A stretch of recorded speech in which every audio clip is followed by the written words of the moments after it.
नमस्कार, मैं हूं शालिनी और आप देख रहे हैं चैनल के पब्लिशर एडिटर श्री कृष्णा राज अरुण की धारदार संपादन में संचालित कंट्री एंड पॉलिटिक्स। आइए बढ़ते हैं आज की बड़ी खबर की ओर। नेहरू की गलतियों को स्वीकार करना जरूरी, लोकतंत्र विरोधी नहीं मोदी सरकार, थरूर का बड़ा बयान। कांग्रेस सांसद शशि थरूर ने केरल विधानसभा अंतर्राष्ट्रीय पुस्तक महोत्सव में जवाहरलाल नेहरू पर अपने विचार रखे। उन्होंने नेहरू को लोकतंत्र का संस्थापक बताया, लेकिन कहा कि वे उनके अंधभक्त नहीं हैं।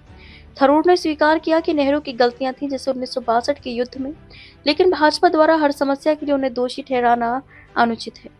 कांग्रेस सांसद शशि थरूर ने केरल विधानसभा अंतर्राष्ट्रीय पुस्तक महोत्सव KLIPF भारत के पहले प्रधानमंत्री जवाहरलाल नेहरू के कार्यकाल की चर्चा की। इस दौरान उन्होंने कहा कि वे नेहरू को लोकतंत्र के संस्थापक मानते हैं, लेकिन अंधभक्त नहीं हैं।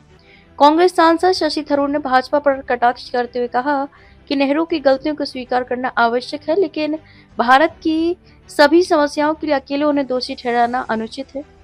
नेहरू की सभी नीतियों का समर्थन नहीं करता। कांग्रेस नेता शशि थरूर ने आगे कहा कि मैं जवाहरलाल नेहरू का प्रशंसक हूं, लेकिन बिना सोचे समझे उनका प्रशंसक नहीं हूं। मैं उनके विचार और दृष्टिकोण की बहुत प्रशंसा करता हूं और उनके प्रति गहरा सम्मान रखता हूं। हालांकि मैं उनके सभी विचारों और नीतियों का 100% समर्थन नहीं कर सकता। उन्होंने कई ऐसे कार्य किए हैं जिसमें वे अत्यंत प्रशंसा के पात्र हैं। सबसे महत्वपूर्ण बात यह है कि नेहरू ने ही भारत में लोकतंत्र की मजबूत नींव रखी। मैं ये नहीं कहूँगा कि मोदी सरकार लोकतंत्र विरोधी है, लेकिन वे निश्चित रूप से नेहरू विरोधी हैं। मोदी सरकार ने नेहरू को एक सुविधाजनक बलि का बकरा बना दिया गया है। नेहरू की गलतियों को स्वीकार करते हुए कांग्रेस सांसद थरूर ने कहा कि कुछ मामलों में नेहरू आलोचनाओं का शिकार हो सकते हैं। उदाहरण के लिए 1962 में चीन के खिलाफ मिली हार का कुछ श्रेय नेहरू के कुछ फैसलों को दिया जा सकता है। वहीं उन्होंने भाजपा पर कटाक्ष करते हुए कहा कि भाजपा अब जो करती है वो ये है कि मुद्दे की परवाह किए बिना हर चीज के लिए नेहरू को दोषी ठहरा देती है। खबरों में अब तक के लिए बस इतना ही। फिर होगी आपसे मुलाकात, तब तक के लिए नमस्कार।